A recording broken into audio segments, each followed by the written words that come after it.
Good day mga ka-GT sa kalam at ito nga po pala, kami ay umalis uli magkakapatid, si Madio number 1, Madio number 2 ang kasama ko at ang dalawang pamangkin na si Troy at si Anton.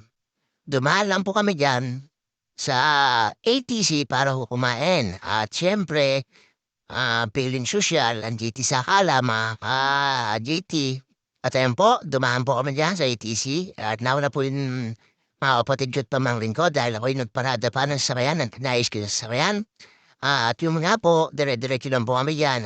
Meron po palang ka-business meeting si Ate Mona diyan, si Madyo number 1 sa Quezon City at sa Pasig. Ayun po ang pinuntahan namin. Ayan, nagmekos-mekos lang po kami diyan magkakapatid. At dire-diretso lang po yan. Hinahagahan po kami diyan ng mga kainan. Ayun, nung nakita na ate yung kakainan namin at medyo konting maganda ang ambience, naparami ako ng kain diyan. At siyempre, at hindi tayo sanay, at mananakit naman natin diyan sa pagkain diyan, mga ka-GT sa alam at tapos nakita po namin diyan may mga nagpa-practice ng sayaw sa gitna ng ATC. Nood-nood muna kami diyan saglit bago hanapin uli yung kakainan namin diyan, ayan. Imagine number 1, imagine number 2, naka-ano pa, at siyempre papakitang bida, hindi maaaring di magpapakita. At ayan po yung maghapon naming ginawa. Hanapin yung mga ka-business meeting ni Ate Monet.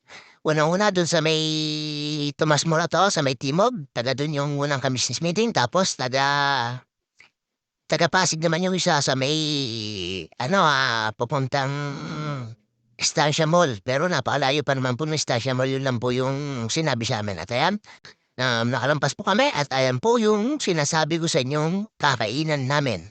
Table kung Englishin, pero mesa po siya.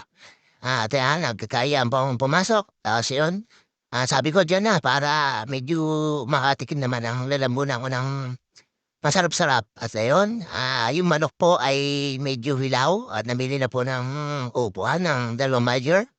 At after po niyan, siyempre hindi na po natin papakita masyado naman po maano yung aming kakainin. Kaya di ko na po binidyo at after po nung kumain namin sa mesa, at ayan po, pinunta na namin yung ka-business meeting ni Ate Monet dito sa may Tomas Morato, sa may Timog, Circle.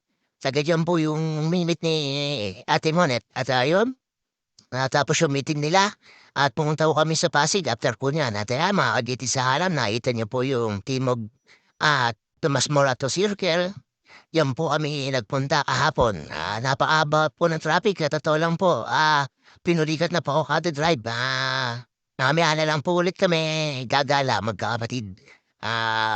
Mayroon pong business meeting pa ulit si Ate Monet mamaya. At ayun, nakarating po kami diyan.